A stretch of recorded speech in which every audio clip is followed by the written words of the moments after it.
This episode is sponsored by my Amazon launch package. If you're thinking about selling on Amazon but feeling overwhelmed by where to start, let me take the stress out of it for you. My launch package is designed to handle everything you need to get started on Amazon so you can focus on your business while I do the hard work. I include fully optimized, well-researched product listings that will help you stand out, advice on images and graphics to use, complete setup of your product listings, your account and shipping settings configured for a smooth launch, your first Amazon shipping plan if you're using FBA, 1 month of Amazon sponsored products management to get your ads performing well and start getting in those sales, plus guidance on additional Amazon launch strategies to boost your success. So please don't wait. Starting early in 2025 gives you the best possible chance to build momentum and hit the key sales periods.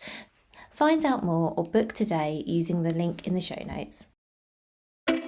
Welcome to the Bring Your Product Idea to Life podcast. This is the podcast for you if you're getting started selling products or if you'd like to create your own product to sell. I'm Vicky Weinberg, a product creation coach and Amazon expert.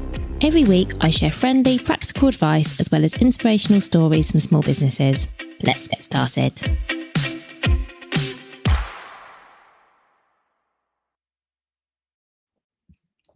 Hello, and welcome to another episode of Amazon Made Easy. So today we're going to talk about your Amazon reviews. We've already had an episode fairly recently about how to get more reviews, but today I want to talk about what to do with the reviews you get on Amazon and how they can be much more valuable to you than just providing social proof for other customers. Because obviously reviews are great, they tell other customers that your products are great and they can help with conversions. But let's say you've done lots of hard work into actually getting some more reviews on Amazon. Today I wanted to share some ways you can use those reviews to further enhance your ads, your product listings, and hopefully help you sell even more of your products. So have you ever thought about how valuable your Amazon customer reviews are? Obviously, as I've said, they're great for building trust, but have you thought about the fact that they are also a goldmine of insights that can help you refine your strategy and drive even more sales? And today I have 3 really quick, really actionable tips for you of the things you can do with the information you find in your product reviews. So the first thing you can do is take keywords from your reviews and use them in your listings and in your ads. So customer reviews often include the exact words and phrases that customers use when they're describing your product. So if you look at your positive reviews, you might see recurring words like durable, easy to assemble, easy to understand. Obviously, it's all that fits well. Obviously, this really depends on what your product is.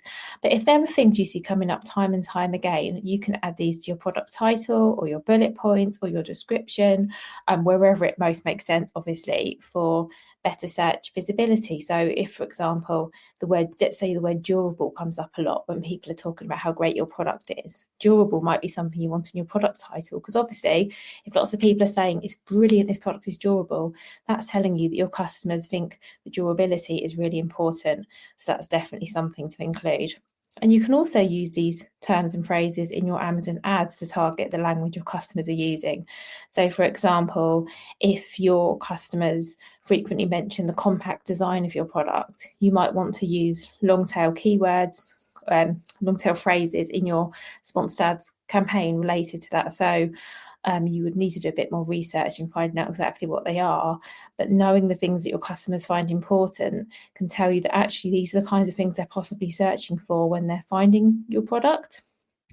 So my next tip is something that you can do again with your product listings is think about the key benefits that your buyers love. So as we've said, your reviews tell you what customers value most about your product, and perhaps in ways you haven't even thought about. So coming back to my example of durability, hopefully you knew your product was durable, but let's say that isn't something you've actually been highlighting because for you it's just, your product happens to be durable, but you can see from your reviews that customers are like, this is brilliant, it's so durable, it lasts a really long time. If that's not already in your listing, you definitely want that in there, because what that's telling you is this is really important to your customer. So go through your reviews and identify the benefits that come up most often in the positive reviews, and update your titles or bullet points to focus on the things that resonate with your audience. So this is slightly different to keywords. We're not looking necessarily for the things that people are searching for in the search bar. We're looking for the things that matter to your customers, because they're telling you, I like this product because. And a really great thing you can do, go for your positive reviews, maybe actually make a list of the words that come up. So whether it's durable, whether it's great taste, whether it's easy to use, whatever it is, maybe do a little tally, tick off how often people say each one, and then make sure the top ones are included in your text, and as particularly in the title of your product. And actually, little bonus tip for you here: if you're adding features to your title, think about the order of importance. And actually, this goes to your product. This is a great tip because it applies to your product titles at any point. Maybe you've only just written your titles, but what you want to think about is that your product titles, the end of them is actually cut off in search. So if you look at any product on the Amazon search results page, you will see the first, I'm not sure how many characters, but the end of the title is always cut off. So make sure your key points are up front, and make sure the most important word, phrase, information isn't at the end of your title, because unless a customer clicks through your listing, they probably won't see that. And maybe coming back to the things customers love about your products, maybe there are ways that they use your products that you didn't expect or intend. Now, if this is the case, it's up to you whether you want to tweak your listing to include this or not. So as an example here, I worked with a brand who had these mats you would put on the floor under a baby's high chair to catch spills. And lots of customers in the reviews were talking about how they were using them for messy play. Now, this brand decided, okay, we're going to actually include this as another way that our products can be used. And we're actually going to talk about this in our listing, because what we're seeing from our reviews is our customers telling us this is how they're using the product. However, I think it's equally okay to go, do you know what? Customers might be using it for this, but I think the messaging might get a little confused, and we're just going to keep the messaging as, it is what it is, and that's entirely up to you. But either way, this is great information to have, isn't it? Isn't it good to know how customers are using your products, particularly if they're in ways, like I say, that perhaps weren't intended? And it might not be that you want to make huge changes to your listing to reflect that, but maybe you might want to add an extra image of, like in this example, maybe the client could have added an extra image of a child doing some painting with this mat on the floor, or using social media posts, or what I mean. There's loads of ways you can use this, but the point I'm trying to make here is that the information you get in your reviews is so valuable, and you can use it as well. And then finally, let's talk a little bit about the negative reviews. I don't like to talk about negative reviews. I hope you haven't had many negative reviews. I'm sure you don't. I'm sure your products are great and you're getting mainly positive reviews, which is fantastic.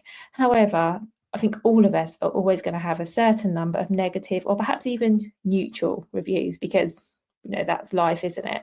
However, we can use this to our advantage. So you can address any common concerns, anything that's coming up in your reviews as negative or even neutral, that can tell us that maybe there are gaps in your product listing, and then you can improve your listing to fill in those gaps to address these concerns. So what I would suggest doing is look at your lower star rating reviews and look up to see if there are any recurring concerns, misunderstandings. What are the things people are saying they don't like, and then you can use this feedback to maybe clarify the product details. You could maybe add missing information. You might even add an FAQ section to your A+ content, if that's something you can do. Because if reviewers are mentioning, as an example, confusion about sizing, let's say a reviewer said, a lot of your reviews are saying, oh, this product comes up small. Well, actually, you could do some things about that. You could put something in the text that says, this item comes up small, we suggest you size up.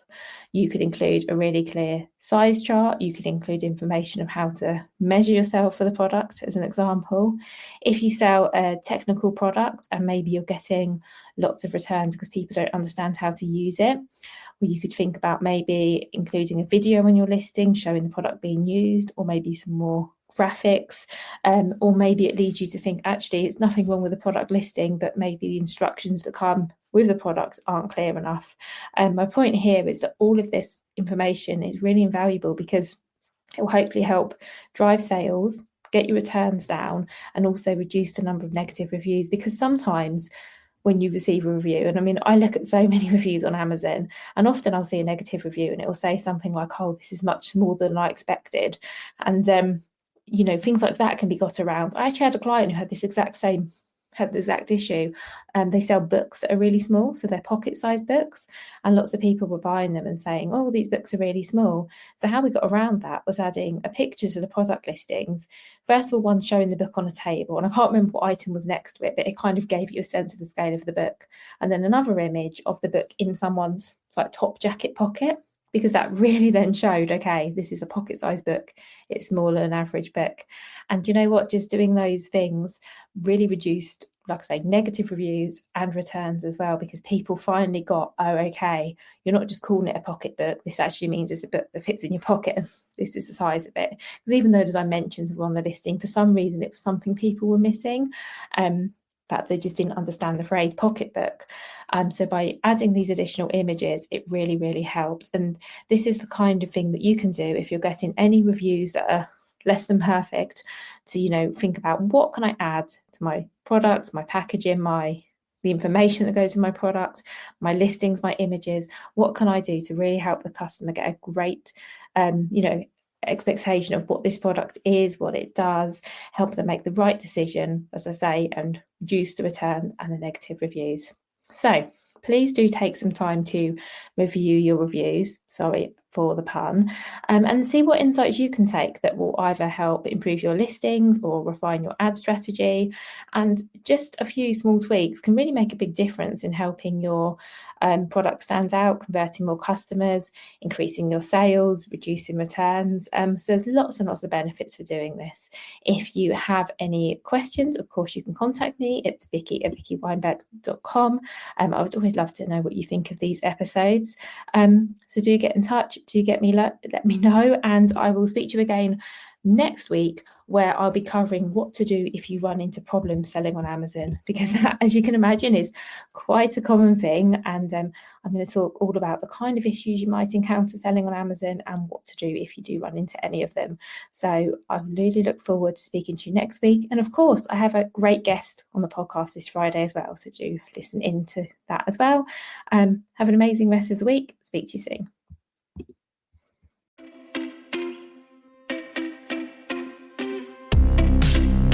Thank you so much for listening right to the end of this episode. Do remember that you can get the full back catalogue and lots of free resources on my website, vickyweinberg.com. Please do remember to rate and review this episode if you've enjoyed it, and also share it with a friend who you think might find it useful. Thank you again, and see you next week.